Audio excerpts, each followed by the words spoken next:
Item ಯಾವುದೇ ಇರಲಿ try ಮಾಡಿ ಆಚಿ ಚಿಕನ್ ಮಸಾಲಾ. ಆಚಿ ಚಿಕನ್ ಮಸಾಲಾ ಕಾಲ ಕಥೆ ಮೂಲಕ ಏನು ಹೇಳೋದಕ್ಕೆ ಇಷ್ಟಪಟ್ಟಿದ್ದೀವಿ ಅಂತಂದರೆ, ನಾವೆಲ್ಲರೂ ಸೇರಿ ಮೊದಲು ನಾವು ಏನು ಮಾಡಬೇಕು, ಓಕೆ, ಅದರ ನಂತರ ಹೌದು ನಾವು ಇದನ್ನು ಮಾಡಬಾರ್ದು ಅಂತಕ್ಕಂಥ ವಿಚಾರವನ್ನು ಎಲ್ಲರ ಕಾಲೆಳೆಯುತ್ತೆ ಕಾಲ ಚಿತ್ರದಲ್ಲಿ ಹೇಳೋದಕ್ಕೆ ಪ್ರಯತ್ನ ಪಟ್ಟಿದ್ದೀವಿ. ಯಾಕೆ ಮಾಧ್ಯಮ ಮಿತ್ರರಲ್ಲಿ ನಾನು ಅನಂತವಾಗಿ ನಾನು ಕೇಳ್ಕೊಳ್ಳೋದು ವಿಚಾರ ಏನು ಅಂತಂದರೆ, ಈ ವಿಷಯನೇ ಹೆಚ್ಚಾಗಿ ತಲುಪಬೇಕಾಗಿರೋದು. ಯಾಕಂದರೆ ಸಮಾಜದಲ್ಲಿ ಅವಾಗಲೇ ಹೇಳಿದ್ನಲ್ಲ, ನಾವು ಫಸ್ಟ್ ಏನು ಮಾಡಬೇಕು ಅಥವಾ ಈ ಸಮಾಜದಲ್ಲಿ ನಾವು ಇಂಥದನ್ನು ಮಾಡಬಾರ್ದು ಅನ್ನೋ ವಿಚಾರವನ್ನು ಎಲ್ಲರ ಕಾಲೆಳೆಯುತ್ತೆ ಕಾಲದಲ್ಲಿ ನಾವು ಮಾಡಿದ್ದೀವಿ. ಇಂತಹ ವಿಷಯವನ್ನು ಮೊದಲನೇದಾಗಿ ನಾವು ಗೋವಿಂದರಾಜ್ ಸರ್ ಹತ್ರ ಡಿಸ್ಕಸ್ ಮಾಡಿದಾಗ, ಇಲ್ಲ ಇಂಥ ವಿಚಾರ ಕನ್ನಡ ಚಿತ್ರರಂಗಕ್ಕೆ ಬೇಕು, ನಾವು ಈ ಸಿನಿಮಾನ ಮಾಡೋಣ, ಒಂದು ಹಾಸ್ಯ ಮಿಶ್ರಿತ ಏನು ಆ ಸುತ್ತಳತೆಯನ್ನು ಇಟ್ಕೊಂಡು ಸೆಂಟ್ರ ಮಧ್ಯದಲ್ಲಿ ಒಂದು ಒಳ್ಳೆಯ ವಿಷಯವನ್ನು ಇಡೋಣ ಅಂತಂತೇಳಿ ನಾನು ಸುಜೇಶ್ ಶಾಸ್ತ್ರಿಗೆ ಆ್ಯಂಡ್ ಪ್ರದೀಪನ್ಗೆ ಸಪ್ರೇಟಾಗಿ ಧನ್ಯವಾದ ಹೇಳೋದಕ್ಕಂತ ಇಷ್ಟಪಡ್ತೀನಿ. ಯಾಕೆ ಅಂತಂದರೆ, ರಂಗಭೂಮಿಲಿ ನಾನು ಆ್ಯಸ್ ಯೂಶುವಲ್ ನಾನು ಬರಿತಾನೇ ಇರ್ತೀನಿ, ನಾಟಕಗಳನ್ನು ಮಾಡ್ತಾನೆ ಇರ್ತೀನಿ. ಅದೊಂದು ಚೂರು ಪಕ್ಕಕ್ಕೆ ಇಟ್ಬಿಟ್ಟು ಒಂದು ಸ್ವಲ್ಪ ಈ ಕಡೆ ಬಾಪ ಅಂತಂತ ಹೇಳಿ ನನ್ನನ್ನು ಕರ್ಕೊಂಬರೋದಕ್ಕೆ ಕಾರಣಕರ್ತರು ಅಂತಂದರೆ ಸುಜಯ್ ಶಾಸ್ತ್ರಿ ಆ್ಯಂಡ್ ಪ್ರದೀಪ್ ಅವರು.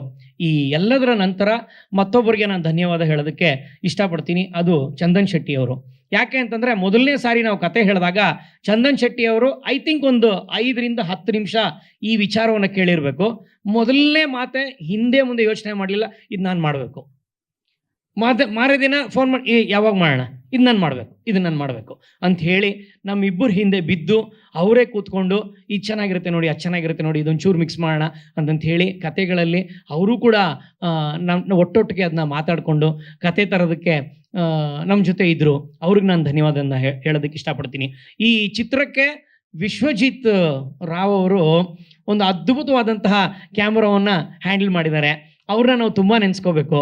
ಕಲರಿಂಗ್ ಮಾಡಿದಂತಹ ನಮ್ಮ ಏನು ರಂಗಕ ಹಳೆಯ ಮೋಹನ್ ಅವರು ನನಗೆ ತುಂಬ ರಂಗಭೂಮಿ ಮಿತ್ರರು, ಅವರು ನಾವು ನೆನೆಸ್ಕೋಬೇಕು. ಮಂಜು ಪಾವಗಡ ಅವರು, ಮಾಂತೇಶ್ ಅವರು, ಆಮೇಲೆ ಅನಂತು ಅವರು, ಮುಖ್ಯವಾಗಿ ನಾನು ರಾಕೇಶ್ನ ನಾನು ತುಂಬ ಮಿಸ್ ಮಾಡ್ಕೋತಾ ಇದ್ದೀನಿ ಇಡೀ ಚಿತ್ರದಲ್ಲಿ. ರಾಕೇಶ ಎಷ್ಟು ಚೆನ್ನಾಗಿ ಇಡೀ ಸಿನಿಮಾನ ಕ್ಯಾರಿ ಮಾಡಿದಾನಂದರೆ ಚಂದನ್ ಶೆಟ್ಟಿ ಅವ್ರ ಜೊತೆ, ಅವನನ್ನು ನಾವು ಮರೆಯೋದಕ್ಕೆ ಆಗೋದಿಲ್ಲ, ಅಷ್ಟು ಚೆನ್ನಾಗಿ. ಆಮೇಲೆ ತುಂಬ ವಿಷಯಗಳನ್ನು ಇಂಡೈರೆಕ್ಟಾಗಿ ಹಾಸ್ಯದಲ್ಲಿ ಆತ ಹೇಳಿದ್ದಾನೆ, ಅವನು ನಾವು ನೆನೆಸ್ಕೋಬೇಕು. ಹಲವಾರು ಇಡೀ ಮಿತ್ರರು, ಅರ್ಚನಾ ಅವರು ಬ್ಯೂಟಿಫುಲ್ಲಾಗಿ ಈ ಇಡೀ ಚಿತ್ರದಲ್ಲಿ ನೀವು ನೋಡ್ತೀರಾ, ಎಲ್ಲ ಸಿನಿಮಾಗಳಲ್ಲೂ ಅವ್ರು ಕೆಲಸ ಮಾಡಿದ್ದಾರೆ. ನನಗೊಂಚೂರು ಸ್ವಾರ್ಥ ಇದೆ, ನನ್ನ ಸಿನಿಮಾದಲ್ಲಿ ಅವ್ರು ತುಂಬ ಚೆನ್ನಾಗಿ ಕಾಣಿಸ್ತಾರೆ. ಎಲ್ಲ ಪಿಕ್ಚರ್ಗಳನ್ನು ಹೊರತುಪಡಿಸಿ ನಮ್ಮ ಚಿತ್ರದಲ್ಲಿ ಅವ್ರಿಗೆ ಬೇರೆಯಾದ ರೀತಿಯಾದಂತಹ ಪಾತ್ರವಂತೂ 100% ಇದೆ. ಅದನ್ನು ನಾನು ಹೆಮ್ಮೆಯಿಂದ ಹೇಳ್ಕೊತೀನಿ.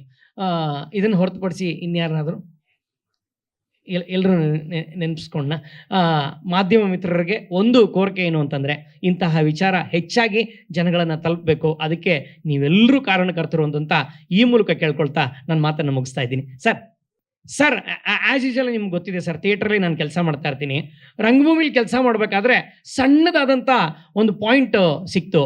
ಒಂದು ಜಾಗದಲ್ಲಿ ಗಡಿಯಾರದ ಪ್ರಾಮುಖ್ಯತೆ ಇರಲಿಲ್ಲ ಅಂತಂದರೆ ಆ ಜಾಗದ ಪರಿಸ್ಥಿತಿ ಏನಾಗುತ್ತೆ, ಅಲ್ಲಿನ ಜನರ ಸ್ಥಿತಿ ಹೆಂಗಿರುತ್ತೆ ಅನ್ನೋದ್ರ ವಿಚಾರವಾಗಿ ರಪ್ಪಂದ್ಬಿಟ್ಟು ಒಂದು ಸಣ್ಣ ಥಾಟನ್ ಮೂಲಕ ಅದು ಹೊಳೆದಾಗ ಎಲ್ಲರ ಕಾಲೆಳೆಯುತ್ತೆ ಕಾಲ ಅಂತಕ್ಕಂತಹ ಚಿತ್ರವನ್ನು ಬರೆಯೋದಕ್ಕೆ ಸ್ಫೂರ್ತಿ ಆಯಿತು. ಆದರೆ ಇದೇ ವಿಚಾರ ಅಲ್ಲ ಇಡೀ ಸಿನಿಮಾ. ಈ ವಿಚಾರ ಒಂದು ಬೇಸ್ಮೆಂಟ್ ಅಷ್ಟೇನೆ, ಜನಗಳಿಗೆ ಹೇಳೋದಕ್ಕಂತ ಇದೊಂದು ಅಡಿಪಾಯ ಅಷ್ಟೇ. ಮುಖ್ಯವಾಗಿರ್ತಕ್ಕಂಥ ವಿಚಾರವೇ ಬೇರೆ ಇದೆ ಸಿನಿಮಾದಲ್ಲಿ. ಅದೇ ಆವಾಗಲೇ ಹೇಳಿದ್ನಲ್ಲ, ನಾವು ಏನು ಮಾಡಬೇಕು ಏನು ಮಾಡಬಾರ್ದು ಅನ್ನೋದು ಅದರಲ್ಲಿ ಜಾಸ್ತಿ ಡಿಸ್ಕಸ್ ಮಾಡಿದ್ದೀನಿ ಸರ್.